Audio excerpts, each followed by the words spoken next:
నమస్తే, welcome to our voice. నేను journalist నవత. అస్సాంలో మొన్న 12వ తారీఖు నుంచి ఈ నెల మొత్తం బిహు వేడుకలు చాలా చాలా అంగరంగ వైభవంగా జరుగుతూ ఉంటాయి. అక్కడ సంస్కృతిని, అక్కడ సాంప్రదాయాన్ని ప్రతిబింబించే విధంగా ప్రతి చోట కూడా ఈ బిహు వేడుకలు ఎంత గొప్పగా జరుగుతూ ఉంటాయంటే, అరే ఇంత గొప్ప సంస్కృతి సాంప్రదాయానికి నెలవైన ఈ భారతదేశంలో ప్రతి రాష్ట్రంలో తమ కళలకు ఎందుకు ప్రోత్సాహం ఇవ్వట్లేదు అనేంత గొప్పగా జరుగుతూ ఉంటాయి. ఇక్కడ ఈ బిహు వేడుకలలో సంస్కృతి సాంప్రదాయాలకు సంబంధించిన వేడుకల్లో కొంతమంది ముస్లిమ్స్ కూడా ఆ కళలలో పాల్పంచుకుంటూ ఉంటారు. అంటే అది నాట్య కళే కావచ్చు, లేకపోతే ఇంకొక పాటలు పాడటమే కావచ్చు, ఇలాంటి వాటిలో కూడా భాగస్వాములు అవుతూ ఉంటారు. అయితే హిందూ ముస్లింల మధ్య గొడవలు సృష్టించడానికి ఎప్పుడూ ఒక ముఖ సిద్ధంగానే ఉంటుంది. ఆ ముఖ ఎంత దరిద్రంగా ఉంటుంది అని అంటే, ఏం చేసైనా సరే, ఎంతకు దిగజారైనా సరే ఎప్పటికీ సమాజంలో అరాచకాలు సృష్టించాలి అని ఆలోచిస్తూనే ఉంటుంది. అలాగే ఒక ముస్లిం, ఒక మతోన్మాది, వీడి గురించి ఎస్పెషల్లీ మతోన్మాది అని ఎందుకు చెప్తున్నానంటే, అంత గొప్పగా బిహు వేడుకలు జరుగుతుంటే ఆ వేడుకలు జరగకుండా ఉండేందుకు వాడు చేసిన పనికి మతోన్మాది కాకపోతే వాడిని ఇంకే పేరుతో పిలవాలో నాకు తెలియట్లేదు. అసలు ఏం చేశాడక్క ఆ విషయం చెప్పు అంటే, రొంగాలి అనే ఏరియాలో బిహు వేడుకల సందర్భంగా అస్సాంలో షాకింగ్ ఘటన వెలుగులోకి వచ్చింది. శ్రీభూమి జిల్లాలోని దత్తా అనే గ్రామంలోని భైరవ మందిరంలో గొడ్డు మాంసాన్ని విసిరేశాడు ఫక్రుద్దీన్ అనే వ్యక్తి ఎంతో ఆనందంగా బిహు ఉత్సవాలు చేసుకుంటుంటే భైరవ మాత ఆలయంలోకి గొడ్డు మాంసాన్ని విసిరేశాడట. కాకపోతే పోలీసులు అప్రమత్తంగా ఉండడంతో వెంటనే అరెస్ట్ చేసి మత సామరస్య వాతావరణాన్ని చెడగొట్టేందుకు ఇలాంటి ఘాతకానికి ఒడిగట్టాడని స్థానికులు మండిపట్టడంతో పాటు పోలీసులు కూడా వివరాలు చెప్పారు కాబట్టి సరిపోయింది. లేకపోతే అది ఎంత పెద్ద అనర్థాలకు దారితీసేది. ఒక పక్క నుంచి ఎంతో నిష్టగా ఉత్సవాలు చేసుకుంటుంటే అమ్మవారి ఆలయంలోకి గొడ్డు మాంసం వస్తే హిందువులలో అసహనం రేగితే అక్కడున్న ముస్లింలతో పాటు ఊహించండి, ఒక ఉత్సవ వాతావరణం మొత్తం ఎంత ఘోరంగా అయిపోయేది.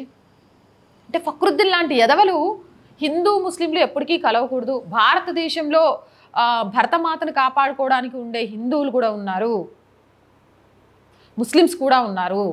కానీ కొందరు వ్యక్తులు చేసే పనుల వల్ల గొడవలు అనేవి జరుగుతున్నాయి.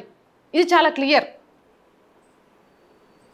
మనకు రాష్ట్రపతిగా పనిచేసిన అబ్దుల్ కలాం గారి గురించి ఈ రోజుకి మనం గొప్పగా చెప్పుకుంటాం.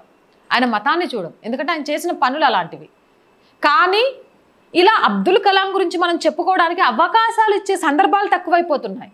ఈ దేశం మీద విషం జిమ్మే కొందరు మతోన్మాదులు పెరిగిపోవడం వల్ల ఆ మతోన్మాదుల గురించి మాట్లాడిన ప్రతిసారి అది ముస్లిమ్స్ అంతా మా గురించి అని పూర్తిగా ఆపాదించుకొని ఈరోజు సమాజంలో అనేక విధ్వంసాలకు కారణమవుతుంది. ఇదంతా ఎప్పుడు జరిగిందంటే ఈ నెల 15వ తేదీన జరిగింది. పవిత్రమైన భైరవుడి దేవాలయ ఆవరణంలో గొడ్డు మాంసం ముక్కలు ముక్కలుగా పడి ఉండడాన్ని భక్తులు గమనించారు. వెంటనే పోలీసులకు సమాచారం అందించారు. దీంతో పోలీసులు దేవాలయంలోకి చేరుకొని ప్రాథమిక విచారణ చేయగా ఫక్రుద్దీన్ అనే ముస్లిమే ఈ పని చేసినట్లు గుర్తించారు. మిగతా దర్యాప్తు కొనసాగుతుందని పోలీసులు ప్రకటించారు. ఈ ఘటనపై స్థానిక హిందువులు స్పందించారు. ఈ ఘటన తమను ఎంతో బాధించిందని, నిందితుడిని కఠినంగా శిక్షించాలన్నారు. మరోవైపు ఈ ఘటన తర్వాత దేవాలయాన్ని శుద్ధి చేశారు. ఇక అందరూ శాంతియుతంగా ఉండాలని, నిందితుడిని అరెస్ట్ చేశామని, తదుపరి దర్యాప్తు కూడా కొనసాగుతుందని హామీ ఇచ్చారు. నిజానికి అస్సాంలో గొడ్డు మాంసంపై నిషేధం నడుస్తుంది.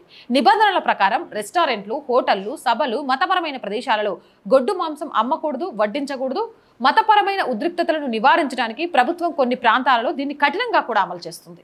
అయినా దేవాలయ ప్రాంగణంలో గొడ్డు మాంసాన్ని విసిరేశాడు అంటే ఈ ఫక్రుద్దీన్ గాడి మతోన్మాదం ఏ లెవెల్లో ఉందో మీరే ఆలోచించండి. మరి ఇలాంటి మతోన్మాదుల గురించి నిజాలు నిర్భయంగా మాట్లాడొద్దా? ఎవడో కొంతమంది పెట్టే భయాల కోసం వీటన్నిటినీ కప్పిపుచ్చుంచాలా? ఏమంటారు? మీ అభిప్రాయం ఏంటి? కామెంట్ సెక్షన్లో పెట్టేయండి. మోర్ వీడియోస్ కోసం ఛానల్ వెంటనే సబ్స్క్రైబ్ చేయండి. అలాగే చాలామంది వీడియోస్ చూస్తున్నారు, సబ్స్క్రైబ్ చేయడం మర్చిపోతున్నారండి. Please subscribe our channel. And మన కంటెంట్కి సంబంధించి వీలైనన్ని గ్రూప్లలో షేర్ చేయండి. అలాగే ఖచ్చితంగా లైక్ చేయండి. మీ లైక్స్ మాత్రమే ఒక వీడియో వైరల్గా మారడానికి కారణమవుతుంది. మీరు షేర్ చేయడం ద్వారా మన ఛానల్ అనేది చాలా మందిలోకి వెళ్తుంది. మీ అందరికీ తెలుసు, రైట్ వింగ్కి సంబంధించి, సమాజంలో ఉన్న వాటికి సంబంధించి నిష్పక్షపాతంగా చెప్పేటప్పుడు సమాజం నుంచే కాదు అన్ని విధాలా కూడా రిస్ట్రిక్షన్స్ ఉంటాయి. వాటన్నిటిని అధిగమించి మన ఛానల్ ఒక పొజిషన్కి వెళ్ళాలంటే ఈ ఛానల్ అభిమానిస్తున్న మీ చేతుల్లోనే ఉంటుంది. ఆ విషయాన్ని మళ్ళీ నేను గుర్తు చేయాల్సిన అవసరం లేదు, కానీ మళ్ళీ ఎందుకో చెప్పాలనిపించి చెప్పాను. ఆర్థికంగా కూడా ఆర్ వాయిస్కి చేయుతనివ్వండి. ఇవ్వాలి అనుకునేవారు సబ్స్క్రిప్షన్ పక్కనే జాయిన్ అనే బటన్ ఉంటుంది. 1 to 5 లెవెల్స్ ఉంటాయి. ఏదో ఒక లెవెల్లో సపోర్ట్ చేయండి. అలాగే స్క్రీన్ మీద గూగుల్ పే, ఫోన్పేతో పాటు అకౌంట్ డీటెయిల్స్ కూడా ఉంటాయి. మీకు తోచిన సహాయం చేయండి. అలాగే వ్యాపార ప్రకటనల కోసం 8328500576 నెంబర్ని సంప్రదించండి.